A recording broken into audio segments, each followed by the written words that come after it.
What is up, all you GBA D-League type people? This is Tom, here bringing you guys week 7 of the power rankings with me as always.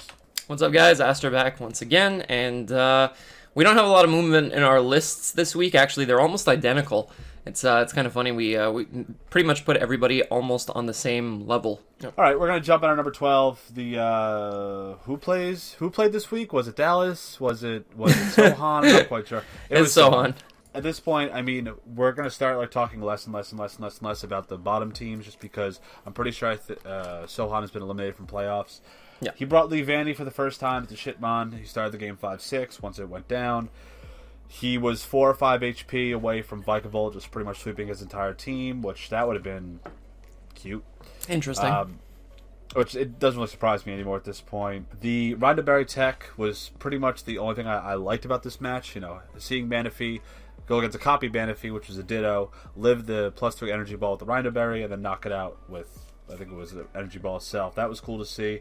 But then he immediately recants that good play with the non-aggressive play into Lando I when he knew that Goldoa already had a Choice Scarf 15 that was going for Bolt Strike. I mean, granted, it won him the game because then Goldoa got lucky with the Heavy Slam crit and the 5 hits from Rock Blast, but point still stands.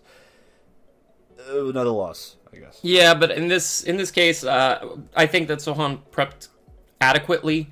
I think that the Rindaberry tech, as you said, super solid, and he really kind of got screwed out of a win. And I think this would have been his first win, and we'll talk about Goldoa when we get to him. I don't think he played badly either, but I really think that this should have been Sohan's game. 5 hits. We've had 2 multi-hit moves this season. Now we're seeing 5 hits bail somebody out, so it's back and forth, and Sohan got the short end of the stick this week. So, I mean, I don't want to say he's the joke of this season, because I think that he's prepped and played a couple of matches pretty well, considering that even though he's gotten a ton of losses and he's only lost up until now. But I really do feel like he should have won this game. Unfortunately, once again, no wins, stays down at number 12. Aster, how do you feel about multi-hit moves? I personally don't like them. I'm not a huge fan unless it's with Skill Link. Other than that, it's unfortunate that Greninja has to run Water Shuriken from time to time, but you know, I'm not a huge fan. Or, you know, Breloom with Bullet Seed, or something like that. Shoutouts, Jolt. Number 11, we have the Calgary Infernapes. Again, not really much to say about this. I feel like his walls were drastically ill-equipped to take on Danza's threats, especially Tornadus T and the Weavile, and I feel like he explained it in his video.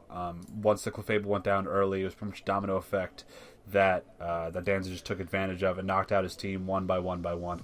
Substantial hacks on both sides. We'll get more into that when we talk about Danza's side. It just seemed like it was another match where his team was heavily exploited. In this case, it was against a far superior offense. We have things like Tornadus, Weavile, and Mega Glade, gel better than Thundee, Volcanion, or Hydreigon.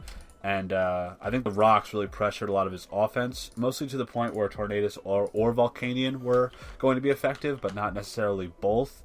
And they were just whittled down and battered to the point where Danza's just he had control and Aaron was just at the mercy of it. The one thing I will say, though, and that really disappointed me, is I don't understand the Thundee set. It had no means of hitting Steelix, and regardless of, you know, if you think it wasn't going to come, not having a super effective move just didn't really seem that smart. I mean, Fly Z, Wild Charge, U-Turn, I didn't like it. I think Superpower probably would have been much nicer. You know, he had knockoff, but, you know, having a superpower probably would have been a little bit nicer than having that knockoff or whatever. So yeah, I think that having a super effective move for the ground type on your opponent's team with your electric type is pretty common. Just didn't enjoy the way that Aaron played out this game, and especially the end game with the Roserade going for Stun Spore on the Silvally. Didn't make a lot of sense. I understand that he was trying to catch the Weavile, but at that point, garner yourself back some differential at the very least and just knock out the Silvally. But I mean, at this point, he's got 5 losses, so it'll be extremely difficult to make playoffs for him. One more loss and he's out. So I don't see him moving far up from this point. We'll see what happens next week, but we still have him down at number 11. So moving into our number 10, we have actually I think this is Aaron's opponent next week. We have CJ coming in at number 10, the Baltimore Orioles. Once again, playing anybody that we have playing Leo from week to week. I don't tend to knock too hard. He made a couple of mispredictions very early game with the Megalodios, which pretty much cost him the entirety of the game. I feel not having that thing around for later definitely hurt him. Didn't really have a way to respond to the Magirna once the Darmanitan went down. I feel like that was the big losing point for him was letting Darm go down, and then Trick Room Magirna just completely destroyed him. I think he did have a chance this game. He played well in the mid game, especially with the Drapion, knowing to conserve it, switch it out. It was really just losing the Latios the way that he did, getting it parried on the switch, and then losing the Darmanitan that completely cost him the game. Yeah, that you pretty much hit everything. However, I won't say he misplayed in the beginning. I think I kind of encompassed this a lot, like you were saying. He was sort of forced to play aggressively. I guess watching Leo's play style, things like that with doubles, and a lot of the offensive reads, which I think Leo kind of read from the get-go. Like within the first 5 turns, he understood how CJ was trying to play aggressively to pull one over on Leo. And I think from turn 1, CJ kind of compromised himself so that once Leo read him, it forced CJ to play more conservative towards the latter end of the game, which then obviously allowed Leo to get in Magirna very safely and then sweep. Does that make sense? Yeah, that makes sense, for sure. He said the thing about the Latios being paralyzed, it was useless. And then I feel like the one criticism he could have, I guess, sort of, fixed was maybe playing a little bit more offensively around the heal bells from the mill tank, namely with Drapion. But the problem is that, as we saw, Miltank was getting the paralysis, and I don't think he wanted to risk that with Drapion, considering he did bring a semi-stall team, which is another thing that I didn't really quite like. He thought it was smart, but from looking at a team like Leo's, which was probably one of the best offensive teams in the league, I didn't quite like that, because if you ask me, Kamala, Gligar, and Suicune were pretty much useless. They're Metacham fodder. Right. That's what they're. And they didn't really do much. I mean, Leo did prep in a way to stop any of them, but HAVENT's just a passive team, and even Assault Vest Darmanitan, like you've used Darm, I've used Darm, it pretty much has to be Scarf, Banded, Life Orb, something, because otherwise I don't really see it do much. I just thought it was kind of weird, maybe a little bit too ambitious play. I can't knock it, just it didn't quite work. So, hey, you swing, you miss. You got to be creative when it comes to Magirna, building around it and whatnot. I think that AV Darm was the right call. I just didn't like the way that he didn't keep it around to the end of the game. I think at that point he wasn't allowed to. I think Leo kind of had the upper hand once Latios went down, and then Drap got low, and then Darm was forced to take damage. Pretty much. But it is kind of cool to see him, I guess sort of use Kamala and Gligar right before he's going to drop them, I guess. I don't know. All right, so at number 9, we have the Calgary Flame Wheels. In terms of Deebs, his defogger, starting off early in the match with Rotom Spook being his only defogger, I think it was extremely easy for Greg just to whittle it down and knock it out, which then put Deebs obviously in a kind of tedious position to keep rocks away without a good defogger. I'm sorry, Rotom Spook is not really a good defogger just because it's so frail and at the mercy of things like knockoff and other just neutral type moves that are going to knock it out. It goes without saying that his stupid play with Zardex around the Heatran was asinine, to say it nicely. Greg's team A was healthy and diverse enough to the point where it didn't give a fuck about Zardex. And I'll say it and I'll explain it right now. If he had clicked D-Claw, right? Heatran chews, Scissor chews and recovers, Coco's immune, and Gliscor says, thank you for the delicious meal, may I have some more. EQ has a Gliscor, which that probably would have been his best play facing the Heatran, even though it was Sugar Berry.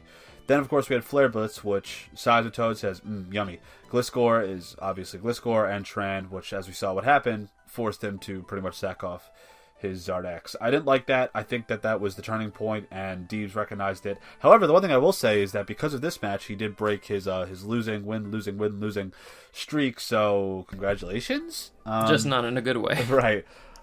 He forced Greg to, burn the Z move with Tapu Koko, and then his aggressiveness with Porygon 2 showed that he can beat things offensively, and that's what he's good at. And he used the wall to, KO the Koko, and then, of course, knock out the Tran. That was cool. Do more of that. He said he was okay with, taking this L, but my issue kind of comes with the fact that because of this L, he has now allowed people like Greg and even people like Turbo and Aaron to almost leapfrog him in terms of the playoff race or be shoulder to shoulder. You don't want that. This is week 7, dude. We have 4 weeks left, and you're letting people almost step on your shoes or step in front of you in a line that you want to get in those playoff doors. You're letting people get in front of you, man. Can't be doing that. Yeah, when I saw Zard come in, I was hoping that it would be Belly Drum Flame Charge. That would have been quite an interesting set. That would have been cool. That takes advantage of Gliscor very well. And unfortunately, that's not what it was. And I think those early game mispredictions, the Declaw on the Heatran on the switch into Gliscor and then clicking Flare Blitz on the Tran, kind of forced Deebs into a position where he had to play safely, which is what he's not comfortable doing for the remainder of the game, I would say. He really protected every chance he got with the Tapu Fini. And I was hoping he was double defog. When I saw the Rotom go down, I was worried that the Fini didn't have defog, and it didn't. And that meant that the Zard was auto dead. And then Greg just took complete advantage of that. He saw his win cons. He saw that Lando was scarfed. I watched it from Greg's side, of course, for this game, and Greg was able to just completely shut him down. He didn't have anything going for him. Once the Zard goes down, your answers to Scizor are just washed away. There's nothing that takes it on anymore, especially with the set that Greg brought. So I would have liked to see potentially double defog. I don't feel like Nihilego had a place in this match, especially a speed boosting Nihilego, just because of the Mega Scizor and its constant presence. There was no way that Greg wasn't going to bring it, so I don't agree with bringing Nihilego to this match. It's kind of the same principle as when he faced off against Danza and there was the Steelix right there. So that's kind of an issue that I had with the overall build and the way that he played. He switched into safe mode after the couple of mispredicts, and that really shut him down completely for the entirety of the game. So hopefully he turns it around next week. Maybe he's just reversing the win-loss streak. Reverse. Okay, so yeah, it's exactly. Lost win. Okay. Yeah, till the end of the season. So we'll see if he can pick up a win next week. I don't know who he plays, but he'll be back on track. Just right now we have him at number 9.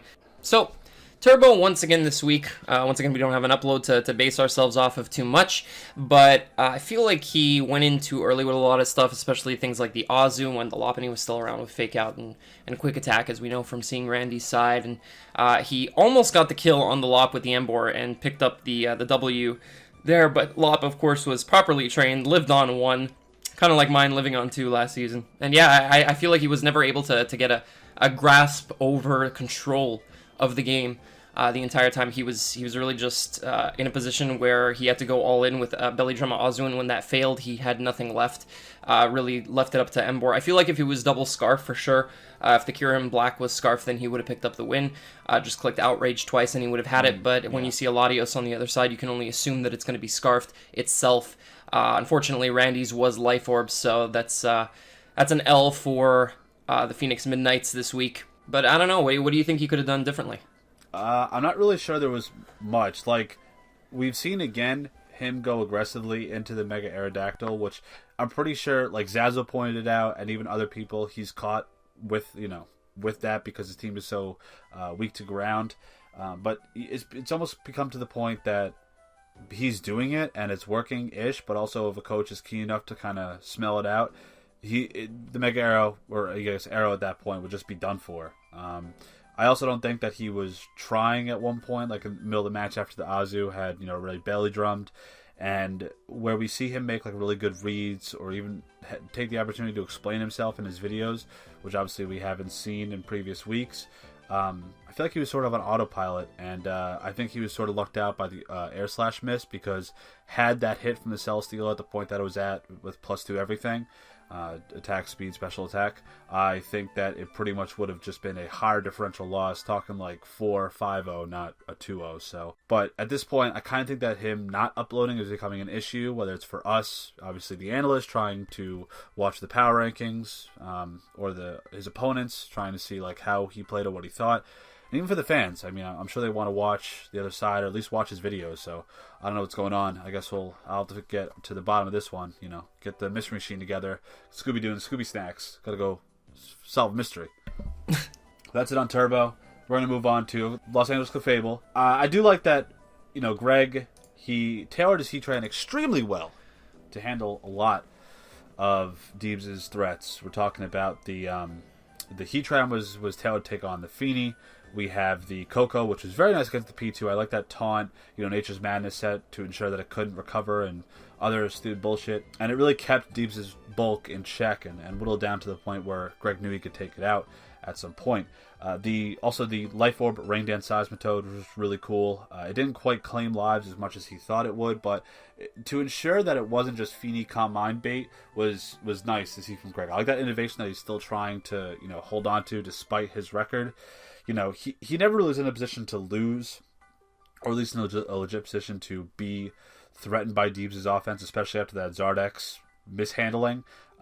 He just played well, and at this point, like I said about Deebs, he can make playoffs at this point because of how Deebs has been dropping games, even Melantosh, Turbo. Like, the door is open. It's about how he wants to close the season out to try and make playoffs. Yeah, agreed. He definitely still has a shot.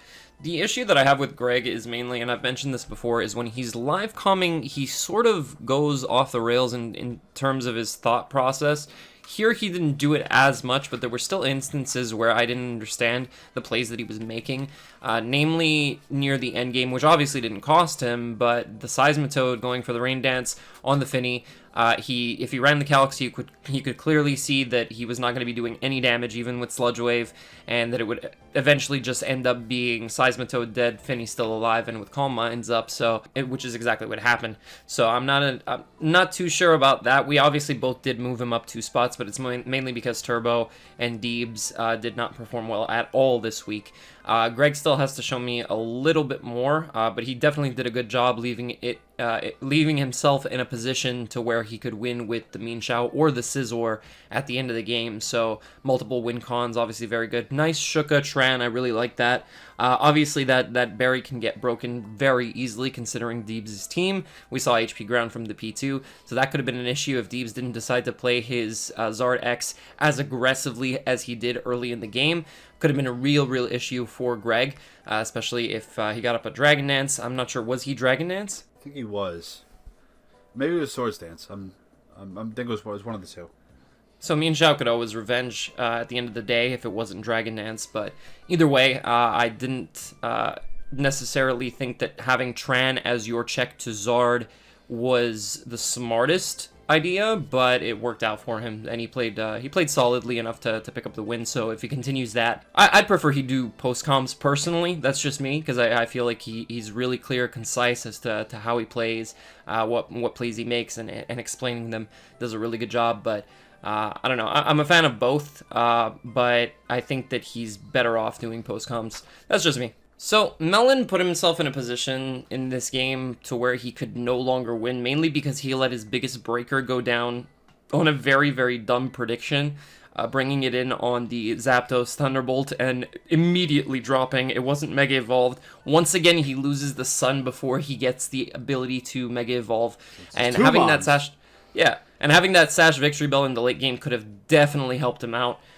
It was a cool set, and it could have put on a ton of pressure on the Slowbro and the Blissey to the point where he could have taken one of the two out and opened the door to Zygarde, or Rotom. Either one. That would have just pretty much either brought it closer or given him the win, but because he decided to toss out his Zard when he did, which is about, I believe, 18 minutes into his video, then from that point on, he just had no way to bring the game back. Obviously, a loss to Zezo is never something to be too disappointed about. I just think that he needs to play a little bit more carefully with Zard. It's the second time now that he's just tossed it out for no reason. I can't be nice anymore. Like, I know he wants to do well, and he wants to be better, but then there's games like this that just remind me, I go, oh, that's why I can't watch these and go, oh, okay, you are improving, because there's things that I sit here and I go, maybe you're not. So when he has nothing for Blissey, like he said many times, he let Lax get constantly damaged and toxic to the point where he was forced to recycle, which obviously Zezo took advantage of, which he's letting his biggest threat to the Blissey die. I didn't quite like that. And then now we have a double timer expiration in this game alone because you don't keep your eye on the goddamn game. You don't know your calcs. You don't know your time. Therefore, you let it just get to 0, and the game decides for you how you're gonna play. It happened once early in the season. Now it happens twice, dude.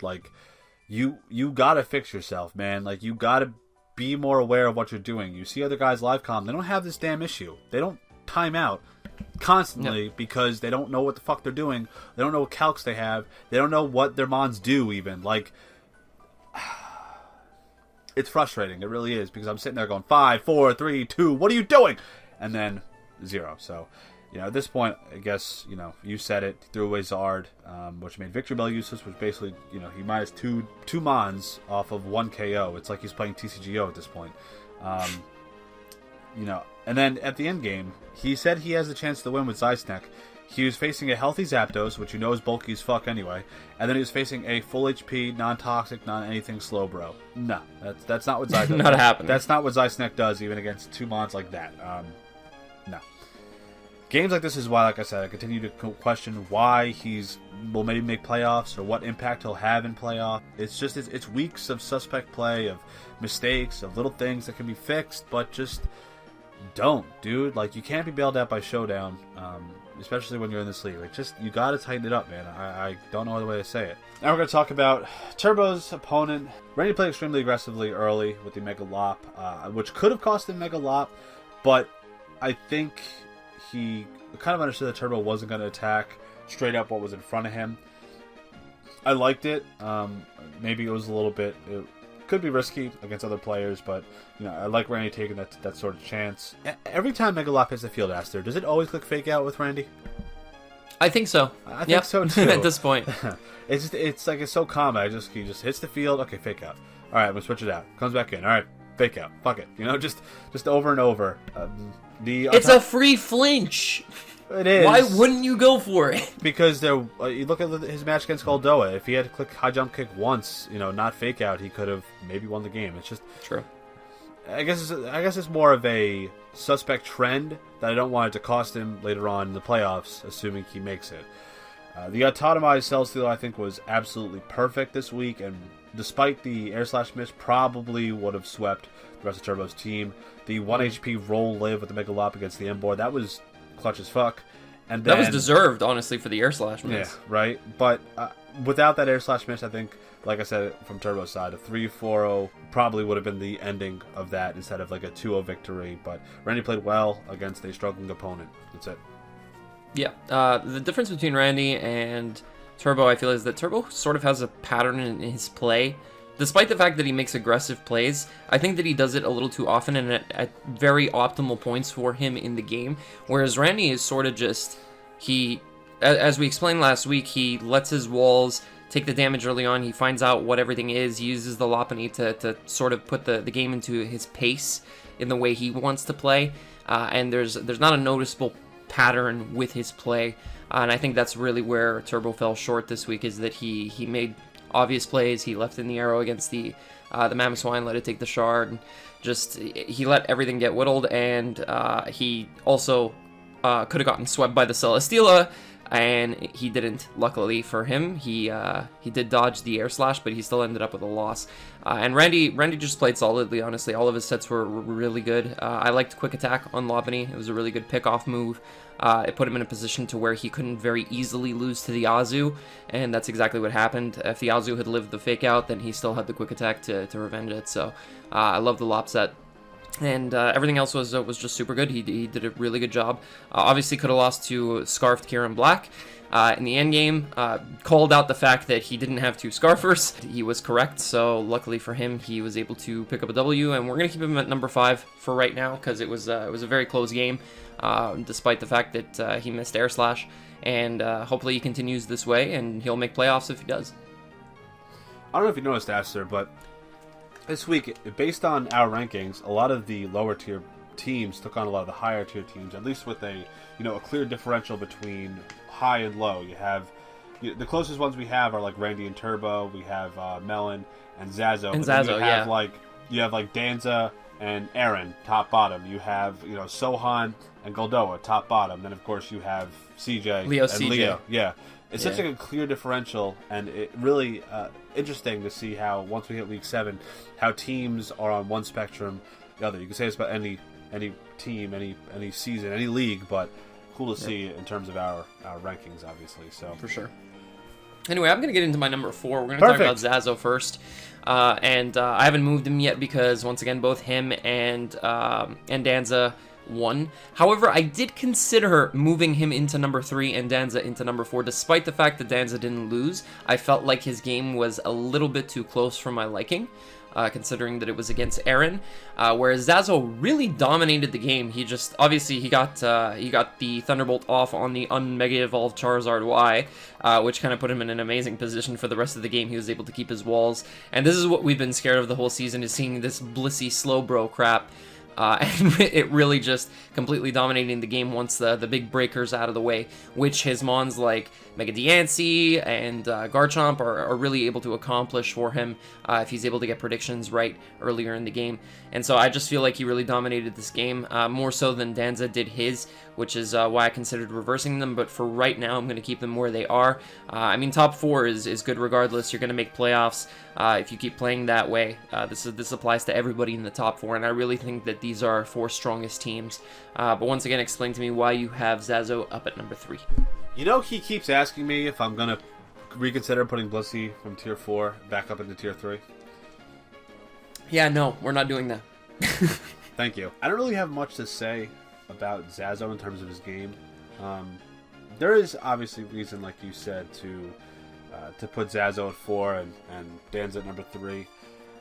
I think that in both of these coaches' situations, which we'll talk about Danza in a moment, they went up against coaches that either played themselves or never really were in a position to kind of be threatened by who they were playing against. And there are even matches before this that I'm looking after Zezo's 2 games that he dropped, and even after the 5-5 bullshit with Danza, there's just opportunities that I don't really see a discernible difference between these two at this current second. Mostly because they're playing different, like the same coaches, on a different weeks, but they're playing well enough that at this point, 3, 4, 5, 6 doesn't really matter. Like they're gonna seed in playoffs anyway. I think like 1, that's 2. exactly what I said.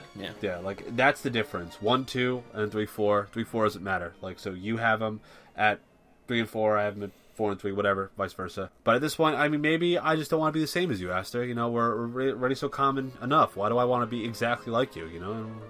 Yeah, you're right. Why would we want to do that? Why would anybody watch rankings that are exactly the same? Right. I mean, it's so fucking boring. But in terms of Zezo, I like that he, made a wide variety of switches. There was never one point where he could be caught, I should say, by a common switch because he never really made himself predictable. That is something that is so uncommon in draft or even just in playing in general. You see high caliber coaches like Joey, like Zezo, like Leo, like even Envy and people like that they will catch a pattern, and once they catch the first time, they make you suffer for it. Yeah.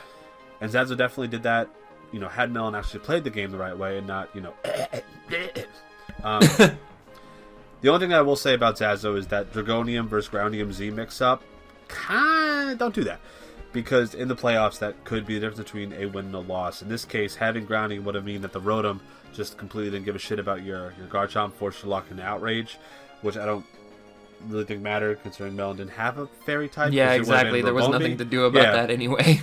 But I guess a different coach, maybe a different story. But Yeah. I see why, Groundium nor Dragonium really made a difference in this match, especially when you're playing someone who basically made it like 4-6 off of like one play. So just double check your shit, otherwise good win. And moving into our number 3, well, my number 3, your number 4, Yep. we have Danza, the Los Angeles Nido Kings, obviously taking on Aaron this week. Was able to keep control for most of the game. Obviously, could have potentially lost if that was Fire Blast High Dragon at the end. He did say it himself. I did like the Silvally type that he brought. Like the way that he kept his Steelix just healthy enough to take on the Thundurus. Of course, Aaron not having any coverage for him really helped him out. There's a lot of just, again, Aaron kind of playing himself, but I think that Danza did a good job of keeping the game in his control, and I feel like he could have gotten a little bit more than a 2-0, but realistically, as long as he's getting wins, it doesn't really matter. Aster, 9. Yo. 9. We are at the count of 9. Hurricane misses? 9. Jesus. 3 this match alone. Danza, you're impressing me, baby. Like I am thoroughly impressed that you are so resilient, but also I mean, look, if you can miss 9 Hurricanes in 7 weeks and still have this good of a record, kudos, dude. You know what? If my count's wrong, someone can correct me. But I think I counted 9 because I think I was at 5 as of last time we recorded this. Maybe it's 8. Who cares? Anyway, numbers. But still, we're talking like 8, 9 in 7 weeks. Like, it is remarkable how many he's just missing Hurricanes left and right, man. Stop running Hurricane or don't, and just get to 12 by week 11 so that I can get my tally right. I mean, I guess like I said earlier in the season, Z Hurricane is going to be a nuke, and that's the way he used it. I think despite all the misses, though, I really liked how he managed the hazards and how he got KOs to ensure that Silvally Electric later on could clean up. And he did do that, and I think the coverage of the Electric multi-attack plus the Ice Fang was perfect coverage for the situation against Aaron. Yep. And he kind of made it a point in his match that I was going to harp on the misses. Nah, dude, I'm not going to get in a case about it. I just think it's funny. Like, it's just enjoyable now to go, will he miss? No! Or will he miss? Oh, he got one. But I want you to miss the next one, so. Yeah, it's purely entertainment at this point. I'm going to go quickly into our number 2. We have the New York Empoleon, who played the number 12 basement dweller himself. See? Listen, Goldoa, you were there. You played him. You were there. You were there, number 12, way back when. And look at you now. You're having caviar and a charcuterie platter. So, it took 7 weeks, guys. 7 weeks. And Tornadus Eye has finally gotten a kill. Good job, Goldoa. You finally got a kill with the Mon, I think, on your roster that was having the most trouble coming to a game and not dying. But, speaking of dying, the second it gets a kill, it then gets crit immediately. I mean, it tried, but he played extremely straightforward, and his offense really had no drawback plays, and despite all the, the crits kind of lucked him out. Same thing with the multi-hit Rock Blast, which, it kind of locked the game in for him. I did talk to him briefly, and he did say that he didn't like the hyper-offensive approach. But I think, a good change of pace is necessary sometimes, especially in League, because he was finding a lot of success with the Venusaur plus Melodic. But in this case, having that one game that you can kind of show, like, hey, I have an offensive build, I'm going to use the offensive build, I'm going to show you that I'm capable of using it, it's good every once in a while. And in this case, where you're playing a team that is struggling on its own, and granted, could have beaten you had you not hit the 5 hits or got that heavy slam crit, it's nice to see you actually use it and know that you're able to use it rather than kind of like settling back on your heels and playing what you're used to versus what you can do. Here's the issue with this game for me is that I sort of see a reoccurrence in something that I knocked very early in the season on his team, and it's his speed. Because Tornadus Eye was the fastest Mon on his team, he was forced into a position where he had to bring Victini, and as a result of having a Scarf Victini, he locked himself into moves often in the game to where he was forced out immediately after. And because of that, he almost lost the game because of the Manaphy with the Rindo Berry. And that almost completely lost him this game against our number 12. So this was really, really close to me moving Goldoa down 2 spots. Had this played out a little bit differently. Yeah, for sure. Other than that, he played solidly. I don't think he had a choice but to go into Victini at certain times. It's something that I can knock him on, but honestly, there was like no other play because of the way that his team was built. If anything, it's really just a knock in building.